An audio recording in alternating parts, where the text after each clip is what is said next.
যে সুদ খায় মায়ের সাথে জিনা করার গুনাহ তার হয়। 70টা গুনাহের একটা গুনাহ। মায়ের সাথে জিনা করলে, আপন মায়ের সাথে যে গুনাহ, সুদ খায় যে তার সেই গুনাহ, এটা একটা গুনাহ। আরো তো কত গুনাহ আছে, ঠিক না বেটি? কথা বলেন না। আহাল্লাল্লাহুল বাইআ ওয়া হাররামার রিবা। আল্লাহ তাআলা সুদকে চিরজীবনের জন্য কি করেছেন? হারাম করেছেন। সুদ ভিত্তিক অর্থ ব্যবস্থা দেখতে দেখা যায় টাকার পাহাড়, আসলে পুরাটাই তার ভিতরে খালি, কিচ্ছু নাই, সব ধোঁকা আর প্রতারণা। আর রাসূলুল্লাহ সাল্লাল্লাহু আলাইহি ওয়াসাল্লামের নীতি আদর্শওয়ালা, গাইডলাইনওয়ালা ব্যবসা বাণিজ্য যদিও দেখতে দেখা যায় অল্প, এটার মধ্যে আল্লাহ তাআলা কোটি গুণে বারাকাত দিয়ে দিবেন, ঠিক না বেটি? কথা বলেন।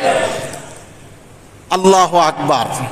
যতদিন পর্যন্ত সুদ ভিত্তিক ব্যবসা বাণিজ্য থাকবে, অর্থ ব্যবস্থা চালিকা শক্তি থাকবে, 53 বছর কেন, 51 বছর কেন, 100 বছর চলে যাবে, তারপরেও আর্থিক সার্বিকভাবে প্রত্যেক মানুষ আয় রোজগার করে যে যার মতো একটু খেয়ে সুখে থাকবে, এই সুযোগ হবে না, ঠিক না বেঠিক?